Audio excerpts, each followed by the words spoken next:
Halo Rebahaners, dimanapun kalian berada, bagaimana kabarnya? Sehat? Sudah minum bodrek hari ini? Today, I will merangkum sebuah film berjudul Next yang dirilis tahun 2007. Film ini dibintangi oleh teman pramuka saya waktu SMA, yaitu Brother Nicolas Cage. Anjir, si bro dulu mah sering ngopi bareng di warung Cek itu. Bro, sekarang udah jadi aktor terkenal. Bangga sama lu bro. Sat! Because time is money, langsung saja siapkan handsfree, simetriskan posisi rebahan, selamat menonton dan check it out.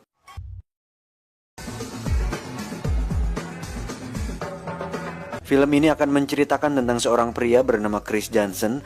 Dia berprofesi sebagai seorang pesulap amatir yang sering main di sebuah bar yang tidak cukup terkenal. Yang menarik adalah, Chris adalah seseorang yang memiliki kemampuan untuk melihat masa depan, tapi hanya 2 menit ke depan, tidak lebih. Dan yang bisa dia lihat hanya masa depan yang berhubungan dengan kehidupannya sendiri. Tapi ada satu pengecualian, di mana dia sering mendapatkan penglihatan masa depan yang melebihi 2 menit kemampuannya. Di situ terlihat Chris sedang berada di sebuah kafe. Dan yang menjadi misteri adalah kemunculan sosok wanita misterius yang membuat Chris penasaran. Untuk itu dia sering pergi ke kafe tersebut dengan maksud menunggu si wanita muncul. Namun karena dia sendiri tidak tahu kapan itu terjadi, Chris pun tak pernah melihatnya. Dan itu akan terungkap nanti. Jadi lanjut. Dengan kemampuan melihat 2 menit masa depan tersebut, hal itu dimanfaatkan Chris untuk meraup keuntungan dengan bermain judi di sebuah kasino, sehingga dia bisa dengan mudah mengetahui kemungkinan kartu yang akan keluar di 2 menit ke depan. Alhasil dia bisa menang setiap saat. Tapi Chris tidak sebodoh itu. Dia dengan sengaja akan kalah untuk mengurangi kecurigaan orang-orang, sehingga identitas dan kemampuannya tetap akan aman. Namun saat ini kita bisa melihat para pengawas kasino sudah mulai mencurigai bahwa Chris berbuat curang dalam permainannya. Ditambah, Chris melihat langsung ke arah kamera yang membuat mereka menurunkan security untuk mengamankannya. Chris yang mengetahui hal tersebut langsung pergi ke kasir untuk menukarkan koinnya. Satu hal yang menarik tentang masa depan adalah setiap kali Chris melihatnya, itu akan berubah karena Chris melihatnya. Dan itu merubah yang lainnya juga. Saat Chris akan menukar koinnya, terjadi sebuah insiden di mana kita akan melihat bagaimana Chris melihat masa depan dan akan merubah itu. Drop the gun now!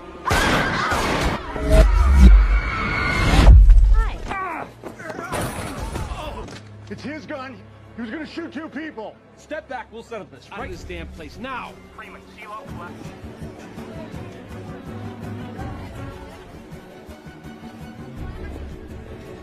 Selanjutnya, terjadi kejar-kejaran antara Chris dan pihak keamanan di mana mereka tak mampu menangkapnya karena sekali lagi Chris bisa melihat apa yang terjadi di 2 menit ke depan. There he is, behind you.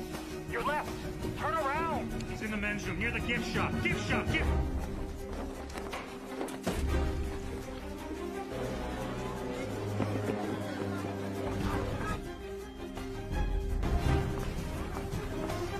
Black t-shirt, straw hat, heading towards the entrance.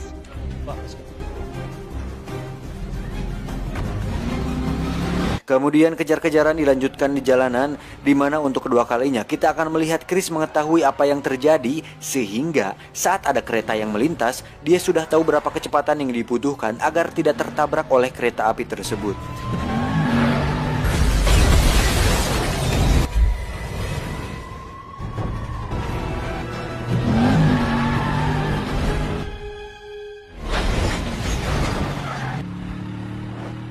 Di sisi lain, ternyata kemampuan Chris tidak serahasia yang dibayangkan. Karena ada seorang FBI yang bernama Kelly sudah sejak lama mengetahui hal tersebut dan sedang melakukan pengejaran kepada Chris. Setelah berhasil melacak mobil yang dikendarai Chris tadi, mereka semua pun langsung pergi ke sana. Chris sendiri terlihat sedang bermain biliar bersama sahabatnya di sana. Tak lama, datanglah Kelly ke hadapan Chris. Di sini Kelly pun mengungkapkan semuanya, bahwa tujuannya menemui Chris bukan untuk menangkapnya, melainkan meminta pertolongan kepada Chris. Kelly bercerita bahwa ada sebuah masalah besar yang sangat penting, di mana baru-baru ini ada kelompok teroris yang mencuri bahan nuklir untuk diledakkan. Untuk itu Kelly meminta Chris untuk menggunakan kemampuannya untuk melihat di mana bom itu akan diledakkan.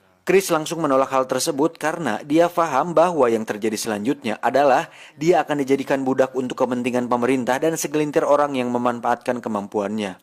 Bukan tanpa sebab, Chris berbicara seperti itu karena sejak usia 3 tahun dia sudah dijadikan bahan penelitian oleh orang-orang yang tertarik dengan kemampuannya. Karena terus menolak, Kelly pun terpaksa mengerahkan pasukannya untuk masuk dan mengapung Chris. Dan ternyata itu semua hanya gambaran masa depan yang ada di dalam kepala Chris. Sehingga sebelum Kelly datang, Chris langsung kabur dari sana. Kelly yang datang terlambat pun berkata kepada temannya bahwa pasti aku hanya telat beberapa detik. Esoknya kita akan melihat Chris sedang berada di sebuah kafe di mana dia sedang menunggu wanita misterius yang muncul di penglihatan masa depannya yang tadi saya ceritakan. Setelah menunggu beberapa saat, akhirnya si wanita itu muncul.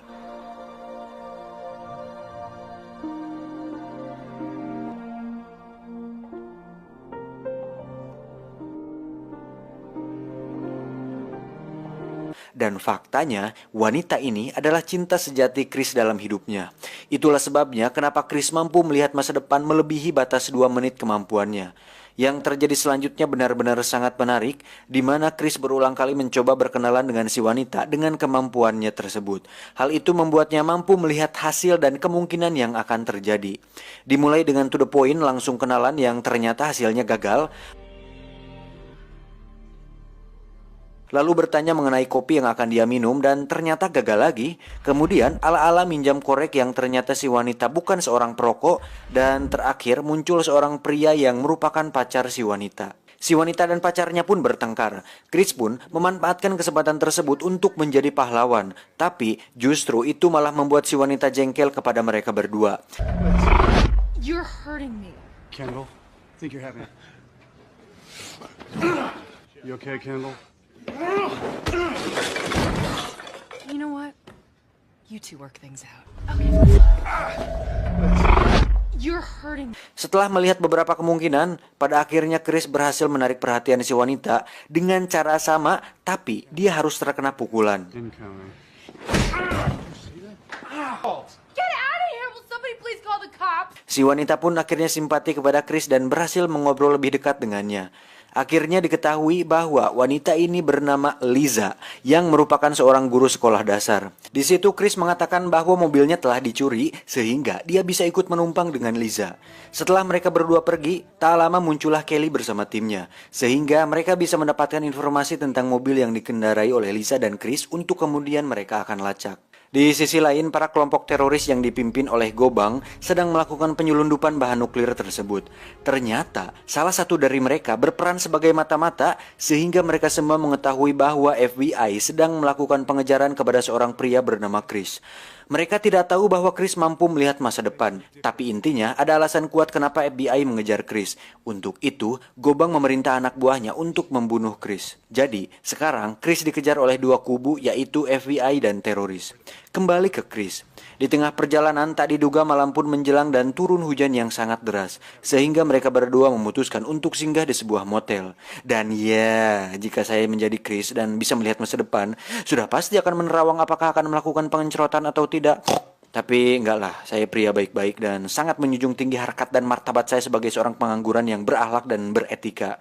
Tapi kalau ada kesempatan ya nggak apa-apa. Sat! Dan tidak seperti film Hollywood pada umumnya, di malam itu sama sekali tidak ada pengerotan karena Chris memutuskan untuk tidur di mobilnya. Sangat berakhlak lu bro. Salut aneh sama antum, ini baru teman gua. Tetapi saat esok pagi ternyata Chris menggunakan kemampuannya untuk melihat masa depan, di mana ketika Liza selesai mandi dan Chris bermain sulap dengan merubah tisu menjadi bunga, disitulah Liza mulai tertarik yang pada akhirnya mereka melakukannya juga. Gak jadi aneh salut sama antum. That was incredible. Yes.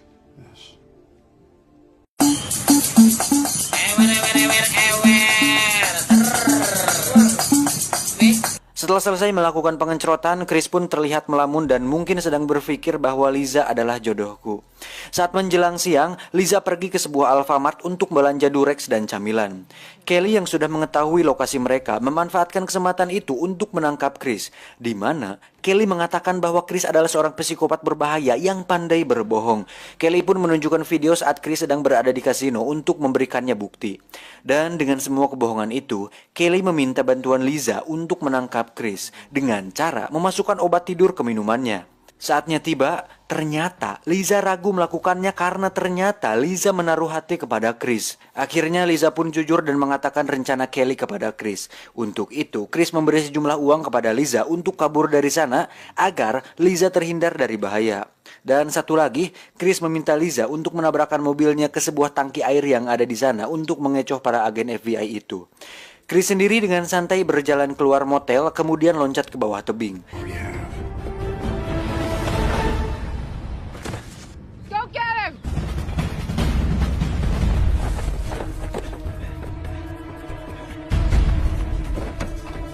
Di sisi lain terlihat para teroris ternyata juga sedang mencoba mengincar Chris untuk membunuhnya. Namun, Chris berhasil mengetahuinya.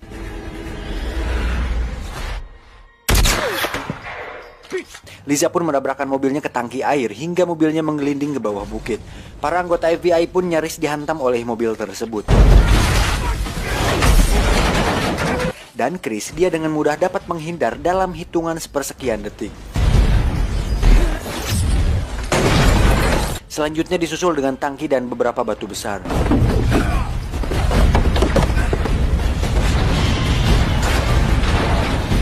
Saat sampai di bawah, Chris sudah disambut oleh Kelly. Namun, saat beberapa kayu akan menghantam mereka berdua, Chris tidak langsung kabur dan justru malah menyelamatkan Kelly.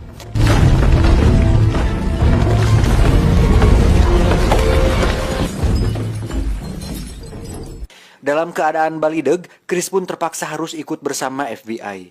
Di sisi lain, terlihat para teroris berhasil menangkap Liza untuk dijadikan sandera. Chris sendiri sudah berada di sebuah ruangan dengan tubuh terikat dan dipaksa untuk terus membuka matanya. Tujuannya, agar Chris bisa melihat berita televisi di masa depan dan mendapatkan lokasi di mana bomnya akan diledakkan.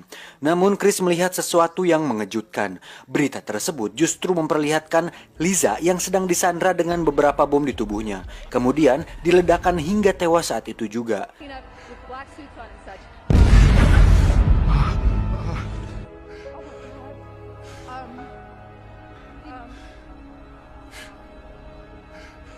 Dan ingat sekali lagi bahwa Chris mampu melihat jauh melebihi 2 menit kemampuannya jika hal itu berhubungan dengan Liza langsung. Setelah melihat semua itu, Chris pun mengatakan kepada Kelly bahwa bukan seperti ini caranya. Kemampuannya tidak akan bisa digunakan jika dia di posisi terikat dan dipaksa seperti ini. Kelly lalu menyuruh anak buahnya untuk memasukkan Chris ke sebuah ruangan. Tapi saat akan dimasukkan, disitulah Chris meloloskan diri. Hey, wait. Can I get a smoke or something? I need to relax. Look at this. Look. Ta-da!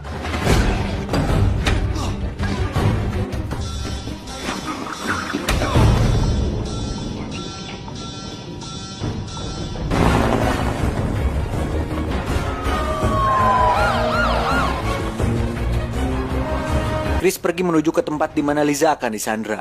Setelah melihat situasi dan berbagai kemungkinan yang akan terjadi, Chris tidak punya pilihan lain selain bekerja sama dengan Kelly.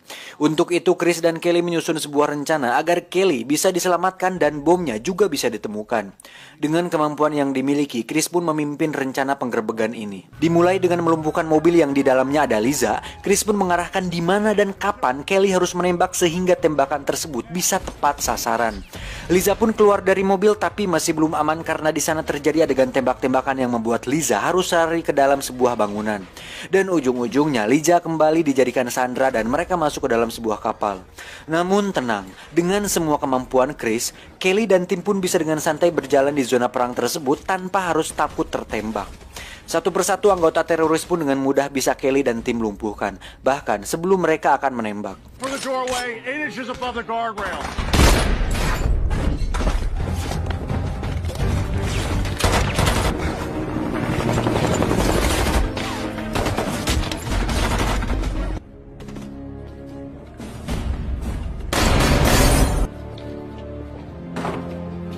perangkap bom dan penembak jitu pun seakan tidak ada apa-apanya oleh Chris. Skywalk, second level. Got him. Selanjutnya, untuk mempercepat pencarian, Chris menyuruh Kelly dan timnya untuk menyebar. Sisanya, Chris akan lakukan sendiri. Di sini, Chris mengerahkan seluruh kemampuan penerawangannya untuk melakukan kemungkinan dalam satu waktu. Di sini saya jelaskan kembali bahwa seperti yang dijelaskan di awal, ketika Chris bisa melihat masa depan, otomatis masa depan itu akan berubah karena Chris melihatnya terlebih dahulu. Pada adegan ini kita bisa melihat Chris sedang melakukan kemungkinan di masa depan, namun dilakukan secara bersamaan sehingga dia bisa tahu di mana lokasi Liza berada. Setelah didapatkan, mereka pun langsung menghampiri Gobang dan Liza. Gobang meminta Kelly untuk menjatuhkan senjatanya. Kemudian, Chris bertanya kepada Kelly, "Seberapa hebat kau dalam menembak sasaran?" Kelly menjawab, "Aku sering main PUBG." Chris pun berjalan mendekat kepada Gobang. Dan seperti adegan dalam film Matrix saat Mr. Smith menghindari peluru, Chris pun menggunakan kemampuannya untuk menghindar dengan cepat dari peluru tersebut. You have one way out of this. Saat sampai, Kelly langsung menembak Gobang hingga tewas. Setelah semua selesai, kini giliran bomnya untuk ditemukan. Dan tak diduga, Chris melakukan kesalahan. Bomnya ternyata berada di kapal satunya lagi. Dan bom tersebut akan meledak beberapa detik lagi, sehingga Chris dan kawan-kawan tidak punya waktu untuk melarikan diri. Kemudian...